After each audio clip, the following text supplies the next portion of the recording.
Welcome to SVR academy. Katchatheevu island, Katchatheevu దీవులు అనేది రీసెంట్గా న్యూస్లో ఉంది. దానికి గల కారణం ఏంటంటే తమిళనాడు బీజేపీ చీఫ్ అయినటువంటి అన్నమలై రైట్ టు ఇన్ఫర్మేషన్ యాక్ట్ని ఉపయోగించి దీని మీద కొంత సమాచారం కోరటం జరిగింది. అదే సందర్భంలో నరేంద్ర మోడీ మన ప్రైమ్ మినిస్టర్ ఒక ట్వీట్ కూడా చేశారు ఎక్స్లో. ఏమనంటే కచ్చతీవు ద్వీపాన్ని, కచ్చతీవు ఐలాండ్స్ని శ్రీలంకకి కాంగ్రెస్ గవర్నమెంట్ ఇచ్చివేసింది. దానివల్ల ఇండియా యొక్క సోవరెనిటీ యాజ్ వెల్ యాజ్ ఇండియా యొక్క సెక్యూరిటీ అండ్ ఇండియా యొక్క ఎకనామికల్ బెనిఫిట్స్ అనేవి కాంప్రమైజ్ అయినాయి అనేది దాని యొక్క సారాంశం.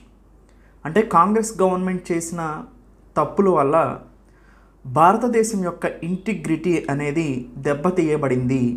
ఎకనామికల్గా, సెక్యూరిటీగా ఇండియా యొక్క రైట్స్ అనేవి కాంప్రమైజ్ అయినాయి అని చెప్తున్నారు. సో ఇది ఎంతవరకు నిజమో కూడా ఒకసారి చూద్దాం. అయితే ముందు కచ్చతీవు ఐలాండ్ అనేది న్యూస్లో ఉంది కాబట్టి దీని యొక్క జియోగ్రఫికల్ లొకేషన్ని ముందు చూద్దాం. ఇండియా మనందరికీ తెలుసు, తమిళనాడు ఇది. తమిళనాడులో ముఖ్యమైన ప్రదేశం రామేశ్వరం, మనందరికీ తెలుసు ఇది రామేశ్వరం.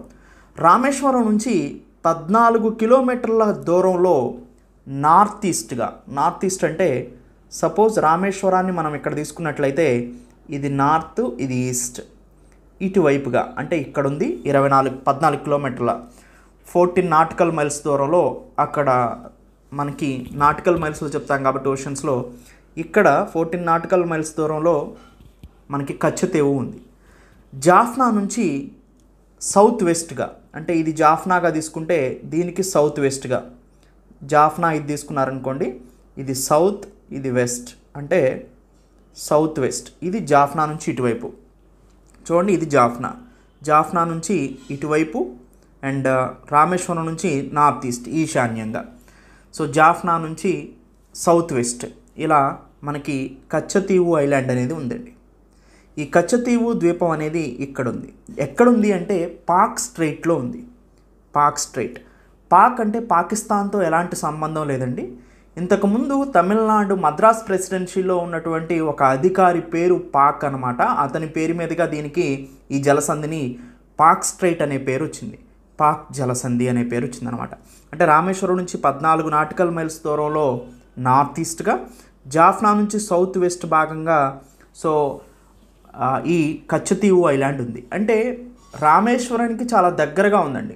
ఈవెన్ శ్రీలంక నుంచి జాఫ్నా నుంచి చాలా దూరంగా ఉందన్నట్టు అర్థం. అంటే అప్రాక్సిమేట్గా తీసుకుంటే మీరు ఒక 20-25 కిలోమీటర్లు రామేశ్వరం నుంచి ఉంటే ఒక 60 కిలోమీటర్ల దూరం నుంచి జాఫ్నా నుంచి ఉందని చెప్పుకోవచ్చు అనమాట. సో తర్వాత ఇవన్నీ కూడా మన్నార్ ఐలాండ్స్, ఇవి మన్నార్ ఐలాండ్స్. సో ఇది కచ్చతీవు ఐలాండ్. సో ఈ కచ్చతీవు ఐలాండ్ మొత్తం కూడా ఇది కచ్చతీవు ఐలాండ్ అండి. దాదాపుగా 285 ఎకరాలు ఉంటుందండి. 285 ఎకర్స్ ల్యాండ్ అనమాట ఇది. సో ఇది కచ్చతీవు ఐలాండ్. ఇది ఇండియా భూభాగం, శ్రీలంకకి ఇండియాకి మధ్యలో ఉంటుంది ఇది కచ్చతీవు అనేది. ఈ కచ్చతీవు అనేది సో ఇది దీని స్వరూపం ఇలా ఉంటుంది. దీంట్లో ఒక 3 ముఖ్యమైనటువంటి ప్రాంతాలు ఉన్నాయి. ఒకటి కచ్చతీవు అన్ఇన్హాబిటెడ్ ఐలాండ్ అండి. ఇది అంటే ప్రజలు ఎవరు నివసించడానికి ఆమోదయోగ్యం కాదు ఇది, ఎందుకంటే వాటర్ సఫిషియెంట్గా దొరకదు ఇక్కడ. రెండోది 20th సెంచరీలో ఎస్టీ ఆంటోనీస్ చర్చ్ని కన్స్ట్రక్షన్ చేశారు ఇక్కడ, సెకండ్ది. థర్డ్ వచ్చేసి కచ్చతీవు ఐలాండ్ బీచ్ ఉందండి ఇక్కడ. ఇది కచ్చతీవు ఐలాండ్ బీచ్, ఇది కచ్చతీవు అండ్ ఇది ఎస్టీస్ ఆంటోనీస్ చర్చ్. ఇది ఐలాండ్ యొక్క లొకేషన్ ఎలా ఉంది అనే దాని గురించి ఇప్పుడు చూసాం మనం. అయితే ఈ ఐలాండ్ హిస్టరీని గురించి చూస్తే ఇంకొక మోస్ట్ ఇంపార్టెంట్ పాయింట్ ఏంటంటే డెఫ్ ఐలాండ్ అని ఉంటుంది జాఫ్నాకి దగ్గరలో. ఈ జాఫ్నాకి దగ్గరలో ఉన్నటువంటి డెఫ్ ఐలాండ్ నుంచి సో ఇది సో ఒక 24 కిలోమీటర్స్ ఆర్ 24 కిలోమీటర్స్ దూరంలో ఈ డెఫ్ ఐలాండ్స్, శ్రీలంకకు సంబంధించింది ఇది. ఈ డెఫ్ ఐలాండ్స్ నుంచి ఒక 25 కిలోమీటర్స్ దూరంలో మనకి ఈ కచ్చతీవు ఉంటుందన్నమాట. డెఫ్ ఐలాండ్ని గుర్తుపెట్టుకోండి, ఇది శ్రీలంకలోని పార్ట్ అనమాట. సో ఇలా ఐలాండ్ లొకేషన్ని మనం చెప్పొచ్చు. ఐలాండ్ హిస్టరీని కనుక మనం గమనించినట్లయితే ఈ ఐలాండ్ అనేది అంటే కచ్చతీవు ద్వీపం అనేది 14th సెంచరీలో 14వ సెంచరీలో అగ్నిపర్వతం బద్దలవటం ద్వారా, వాల్కానిక్ ఎరప్షన్స్ ద్వారా ఇది ఏర్పాటు జరిగింది 14వ సెంచరీలో. అయితే మెడివల్ ఇండియన్ హిస్టరీ పీరియడ్లో ఈ కచ్చతేవు ఐలాండ్ అనేది జఫ్నాస్ యొక్క మోనార్కీలో ఉందండి. అంటే శ్రీలంక యొక్క రాజు యొక్క అధికారంలో ఇది ఉందన్నమాట. జఫ్నాస్ మోనార్కీ కంట్రోల్లో ఉంది మెడివల్ పీరియడ్లో, అంటే 14th, 15th, 16th ఆ సెంచరీలో. తర్వాత 17th సెంచరీలో రామానంద్ జమీందార్, రామేశ్వరానికి సంబంధించినటువంటి టెరిటరీని కంట్రోల్ చేసే రామానంద్ జమీందార్ హ్యాండ్స్లోకి 17th సెంచరీలోకి వెళ్ళింది. అప్పటి నుంచి కూడా దాని తర్వాత బ్రిటిష్ ఆక్యుపేషన్లో మద్రాస్ ప్రెసిడెన్సీలో కంట్రోల్ అవుతూ వచ్చింది. సో ఇప్పుడు శ్రీలంకకి ఇండియాకి 1974 అగ్రిమెంట్ జరిగేంత వరకు కూడా ఇది ఒక డిస్ప్యూటెడ్ ఐలాండ్గానే వస్తూ ఉంది. అటు శ్రీలంక క్లెయిమ్ చేస్తుంది, ఇటు ఇండియా కూడా క్లెయిమ్ చేస్తుంది. అయితే 1974లో ఎమర్జెన్సీ టైంలో ఇందిరాగాంధీకి అండ్ శ్రీలంక ప్రైమ్ మినిస్టర్కి జరిగిన అగ్రిమెంటే ఇండో శ్రీలంక మ్యారిటైమ్ అగ్రిమెంట్ 1974లో జరిగిందండి. ఈ 1974 ఇండో శ్రీలంక మ్యారిటైమ్ అగ్రిమెంట్లో భాగంగా మనకి ఒక 2 ఇంపార్టెంట్ పాయింట్స్ ఉన్నాయి. ఒకటి, ఈ కచ్చతీవు ఐలాండ్స్ని శ్రీలంకకి ఇవ్వటం జరిగింది. ఈ అగ్రిమెంట్ ప్రకారం కచ్చతీవుని శ్రీలంకకి ఇచ్చేశారు. సెకండ్ ఏంటంటే ఇండియన్స్కి కొన్ని రైట్స్ ఇచ్చారండి. అంటే తమిళులకి, ఎస్పెషల్గా ఇండియాలో ఉన్న తమిళియన్స్కి లేదా ఇండియన్స్కి ఒక 2 ఎక్సెప్షన్స్ ఇచ్చారు. లిమిటెడ్ ఫిషింగ్ రైట్స్ ఇచ్చారు. అంటే చేపలు పట్టుకోవటానికి అనుమతిని ఇచ్చారు ఆ ఐలాండ్ చుట్టుపక్కల. రెండోది ఎందుకు అంటే అండి, ఈ కచ్చతీవు ఐలాండ్ అనేది మోస్ట్ స్ట్రాటజికల్ ప్లేస్ ఎకనామికల్గా అండ్ సెక్యూరిటీ పరంగా. ఇంకొక ఎకనామికల్ బెనిఫిట్ చూసుకుంటే ఏంటంటే లార్జ్ ఫిషింగ్ గ్రౌండ్స్గా ఇది ఉంటుంది. అంటే ఎక్కువ చేపలు ఇక్కడ ఈ ప్రాంతానికి అనుకూలంగా ఎక్కువగా సాగు చేయడానికి అవకాశం ఉంటుందన్నమాట. అంటే ఫిషింగ్ గ్రౌండ్స్ ఇవి, లార్జ్ ఫిషింగ్ గ్రౌండ్స్. అంటే ఫిష్ యొక్క రీప్రొడక్షన్ సిస్టమ్ అనేది ఇక్కడ ఉన్నటువంటి వాటర్లో ఎక్కువగా జరుగుతూ ఉంటుందన్నమాట. అందుకనే ఫిష్ ప్రొడక్షన్ చాలా ఎక్కువగా ఉంటుంది ఈ ఐలాండ్ చుట్టూతా. అందుకనే ఇవి ఫిషింగ్కి బాగా అనుకూలమైనటువంటి ప్రాంతం అన్నమాట. అందుకని ఎకనామికల్ యాక్టివిటీ అనేది ఎక్కువగా జరుగుతూ ఉంటుంది, ఫిషింగ్ గ్రౌండ్గా ఉంటుంది ఇది.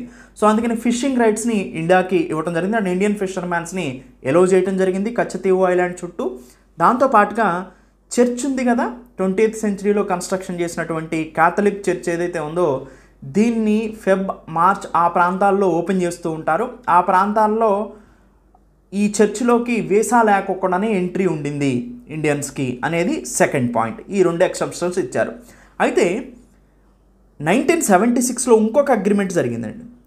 ఈ అగ్రిమెంట్లో భాగంగా ఎక్స్క్లూజివ్ ఎకనామిక్ జోన్స్ మీద రిస్ట్రిక్షన్స్ తీసుకొని వచ్చారు. అసలు ఎక్స్క్లూజివ్ ఎకనామిక్ జోన్ అంటే ఏంటి అనేది ఒకసారి చూస్తే, సపోజ్ ఇది ఇండియాగా తీసుకున్నారనుకోండి, ఇది కచ్చతీవు, అవునండి, ఇది శ్రీలంక తీసుకున్నారనుకోండి, ఇది శ్రీలంక, ఇది శ్రీలంక, ఇది శ్రీలంక, ఇది ఇండియా, ఇది కచ్చతీవు, అవునా. ఇప్పుడు ఒక ఎక్స్క్లూజివ్ ఎకనామిక్ జోన్ అంటే ఏంటో చూద్దాం. ఎక్స్క్లూజివ్ ఎకనామిక్ జోన్ అనే కాన్సెప్ట్ 1982లో United Nation convention on law of seas, UNCLOS అంటారు. దీని ప్రకారం ఏంటంటే అండి, ఒక ఎక్స్క్లూజివ్ ఎకనామిక్ జోన్స్ని క్రియేట్ చేశారు. అంటే సపోజ్ ఇప్పుడు మనం ఒక కోస్ట్ దగ్గర నుంచి ఒక 200 నాటికల్ మైల్స్ అంటే 230 మైల్స్ 200 నాటికల్ మైల్స్ వరకు కూడా దీన్ని ఎక్స్క్లూజివ్ ఎకనామిక్ జోన్ అంటారు. ఇంకొకటి కోస్ట్ దగ్గర నుంచి 12 నాటికల్ మైల్స్ వరకు కూడా దీన్ని అంటే టెరిటోరియల్ ఏరియా అంటారు. అంటే దీని మీద ఈ 12 నాటికల్ మైల్స్ వరకు కూడా కోస్ట్ దగ్గర నుంచి ఆ కంట్రీకి పూర్తి ఆధిపత్యం ఉంటుంది. అంటే ఈవెన్ నావిగేషన్ కంట్రోల్ కూడా, షిప్స్ ఎంటర్ అవ్వాలన్నా కానీ ఆ వాటర్లోకి ఆ కంట్రీ యొక్క అనుమతి తీసుకోవాలి. కానీ 12 నాటికల్ మైల్స్ తర్వాత 200 నాటికల్ మైల్స్ లోపల వరకు కూడా ఓన్లీ ఫిషింగ్ యాక్టివిటీ అనేది ఆ కంట్రీ హ్యాండ్స్లో ఉంటుంది. ఈ 200 నాటికల్ మైల్స్ వరకు కూడా ఫిషింగ్, ఎకనామికల్ ఎక్స్ప్లోరేషన్ అనేది ఈ కంట్రీకి సంబంధించింది. సపోజ్ ఇండియా నుంచి 200 నాటికల్ మైల్స్ వరకు కూడా ఇక్కడ ఫిషింగ్ మొత్తం కూడా ఎవరి కంట్రోల్లో ఉంటుంది? ఇండియా కంట్రోల్లో ఉంటుంది. 12 నాటికల్ మైల్స్ వరకు కూడా సోవరిన్ కంట్రోల్ ఎవరి దగ్గర ఉంటుంది? ఇండియా దగ్గర ఉంటుంది. షిప్ పాసేజ్, నావిగేషన్ కూడా 12 నాటికల్ మైల్స్ వరకు కూడా ఇండియా దగ్గరే ఉంటుంది. 200 నాటికల్ మైల్స్ వరకు, అంటే 12 నుంచి 200 మధ్యలో ఎకనామిక్ జోన్ అది. అంటే ఫిషింగ్ యాక్టివిటీ కానీ, మినరల్స్ కానీ, మినరల్ ఎక్స్ప్లోరేషన్ కానీ, అది ఈ కంట్రీ ఏ కంట్రీ ఉందో ఆ కంట్రీకి దగ్గరలో 200 నాటికల్ మైల్స్ వరకు కూడా ఎక్స్క్లూజివ్గా ఆ కంట్రీయే ఎకనామికల్ ఎక్స్ప్లాయిట్ చేసేటువంటి జోన్ అనమాట. అది exclusive economic zone. 200 nautical miles తర్వాత దాన్ని ఇంటర్నేషనల్ వాటర్స్ అంటారు. అక్కడ ఏం జరిగినా కానీ ఈ కంట్రీకితో సంబంధం లేదు. ఇది UNCLOS యొక్క exclusive economic zone concept. So ఒక కంట్రీ నుంచి ఓషన్ ఉన్నప్పుడు ఆ ఓషన్లో 12 నాటికల్ మైల్స్ వరకు కూడా కంప్లీట్గా సెక్యూరిటీ, ఎకనామిక్ కండిషన్స్ అన్నీ కూడా ఈ కంట్రీ హ్యాండ్స్లో ఉంటాయి. 12 నాటికల్ మైల్స్ నుంచి 200 నాటికల్ మైల్స్ వరకు కూడా, అంటే కంప్లీట్గా 200 నాటికల్ మైల్స్ వరకు కూడా fishing exploration or mineral exploration ఈ కంట్రీ అనుమతిలో ఉంటుంది. 200 నాటికల్ మైల్స్ దాటిన తర్వాత దాన్ని ఇంటర్నేషనల్ వాటర్ అంటారు. అది ఎవరైనా కానీ ఉపయోగించుకోవచ్చు, ఫ్రీ నావిగేషన్ ఉంటుంది అది. ఇది ఎక్స్క్లూజివ్ ఎకనామిక్ జోన్ కాన్సెప్ట్. ఇప్పుడు ఎక్స్క్లూజివ్ ఎకనామిక్ జోన్ కనుక మనం కంపేర్ చేసినట్లయితే ఇండియా ఇది, కచ్చతీవు ఇది, శ్రీలంక ఇది, అవునా? ఇప్పుడు ఇండియా యొక్క ఎక్స్క్లూజివ్ ఎకనామిక్ జోన్ని మీరు డ్రా చేస్తే, suppose Katchatheevu India exclusive economic zone draw చేస్తే కచ్చతీవు కూడా ఇండియాలోకి వచ్చేస్తుంది. శ్రీలంక ఎక్స్క్లూజివ్ ఎకనామిక్ జోన్ కనుక ఇప్పుడేంటి, ఇది ఇండియా, ఇది కచ్చతీవు, ఇది Sri Lanka. India exclusive economic zone మనం డ్రా చేస్తే కచ్చతీవు ఇండియా ఎక్స్క్లూజివ్ ఎకనామిక్ జోన్లోకి వచ్చేస్తుంది. కానీ కచ్చతీవుని ఏం చేశారు, ఒక సోవరెన్ టెరిటరీగా శ్రీలంకకు అప్పచెప్పారు. అప్పచెప్పినప్పుడు దీని ఎక్స్క్లూజివ్ ఎకనామిక్ జోన్ పరిధిలోకి కనుక తీసుకొచ్చే కచ్చతీవు యొక్క ఎక్స్క్లూజివ్ ఎకనామిక్ జోన్ తీసుకొస్తే ఈఈజెడ్ని, ఇది ఇండియా యొక్క ఎక్స్క్లూజివ్ ఎకనామిక్ జోన్తో ఓవర్లాప్ అవుతుంది. అంటే ఈ కచ్చతీవు ఎక్స్క్లూజివ్ ఎకనామిక్ జోన్ మొత్తం కూడా ఎవరి కిందకి వెళ్తుంది, శ్రీలంక కిందకి వెళ్తుంది. అంటే ఎక్స్క్లూజివ్ ఎకనామిక్ జోన్ని కనుక తీసుకొస్తే 1976 ప్రకారం ఎక్స్క్లూజివ్ ఎకనామిక్ జోన్ని కంట్రోల్లోకి తీసుకొచ్చారు. అంటే కచ్చతీవు ఎక్స్క్లూజివ్ ఎకనామిక్ జోన్ మొత్తం కూడా ఎవరికి వెళ్ళిపోయింది, శ్రీలంకకి వెళ్ళిపోయింది. ఇంతకుముందు ఫిషింగ్ రైట్స్ ఇచ్చారు కాబట్టి ఈ ప్రాబ్లం లేదు. 1976లో ఎక్స్క్లూజివ్ ఎకనామిక్ జోన్ తీసుకొచ్చారు కాబట్టి ఆటోమేటిక్గా ఈ ఐలాండ్ చుట్టుపక్కల ఫిషింగ్ యాక్టివిటీ మొత్తం కూడా అండర్ కంట్రోల్లోకి వెళ్ళిపోయింది శ్రీలంకకి. ఇంకొక రీజనబుల్ రిస్ట్రిక్షన్స్ ఏం పెట్టిందంటే, ఇక్కడ ఫిషింగ్ యాక్టివిటీ చేయాలంటే ఇండియన్స్ ఎవరైనా కానీ మా పర్మిషన్ తీసుకోవాలని చెప్పింది. దీంతో ఎక్స్క్లూజివ్ ఎకనామిక్ జోన్ కంట్రోల్ మొత్తం కూడా శ్రీలంకలోకి వెళ్ళినట్టు అయింది. దాంతోనే మనకి ఇండియన్ ఫిషర్మెన్ సెంట్రగాంగ్లోనే ఎక్కువగా జైల్లో వేయటం జరుగుతూ ఉంటుందన్నమాట. సో ఇది exclusive economic zone. Economical activity problems ఏంటి అనేది, అంటే ఫిషింగ్ని మనం, అంటే ఫిషింగ్ సెక్టార్లో ఫిషింగ్ ప్రొడక్షన్ కూడా మనం తగ్గించుకోవాల్సి వచ్చిన పరిస్థితి వచ్చింది అగ్రికల్చర్ రిలేటెడ్ యాక్టివిటీస్లో. ఇక్కడ మనకి కచ్చావు ఐలాండ్స్ని శ్రీలంకకి ఇవ్వటం వల్ల వచ్చిన ప్రాబ్లమ్స్ ఏంటంటే, ఎకనామికల్ ప్రాబ్లమ్స్లో ఫిషింగ్ అండ్ రెండోది మనం ఎక్స్క్లూజివ్ ఎకనామిక్ జోన్ని మనం కోల్పోవటం జరిగింది. ఆర్థిక వనరుల్ని మనం ఇక్కడ కోల్పోయాం, ఫస్ట్ పాయింట్. నెక్స్ట్ సెక్యూరిటీ పరంగా మనం గమనించినట్లయితే అండి, మనకి ఇండియా ఇలా తీసుకుంటే, శ్రీలంక ఇలా తీసుకుంటే, శ్రీలంకలో ఇక్కడ హంబంతోట పోర్ట్ ఉంటుంది. ఈ హంబంతోట పోర్ట్ని 99 ఇయర్స్ లీజ్కి చైనాకి అప్పగించడం జరిగింది. సో ఈ హంబంతోట పోర్ట్ని కన్స్ట్రక్షన్ చేసింది కూడా చైనానే అని చెప్పుకోవచ్చు. స్ట్రింగ్ ఆఫ్ పెరల్స్ పాలసీలో భాగంగా, స్ట్రింగ్ ఆఫ్ పెరల్స్ పాలసీ అని మనకు ఉంటుందండి. సో దాంట్లో భాగంగా స్ట్రింగ్ ఆఫ్ పెరల్స్ పాలసీలో భాగంగా, సో చూడండి, ఇండియా ఇలా ఉన్నప్పుడు, ఇండియా ఇలా ఉంటే, ఇండియా చుట్టూ కూడా చైనా కొన్ని పోర్ట్స్ని కన్స్ట్రక్షన్ చేస్తూ ఉందండి. సో ఇక్కడ మయన్మార్లో ఒక పోర్ట్ని కన్స్ట్రక్షన్ చేస్తుంది. దానికి యాంటీగా మనం సిట్వే పోర్ట్ని కన్స్ట్రక్షన్ చేస్తున్నాం. దాంతోపాటు శ్రీలంకలో హంబంతోట పోర్ట్ని కన్స్ట్రక్షన్ చేస్తుంది. దాంతోపాటు పాకిస్తాన్లో, ఇక్కడ మనకు తెలుసు, పాకిస్తాన్లో గ్వాదర్ పోర్ట్ని కన్స్ట్రక్షన్ చేస్తుంది.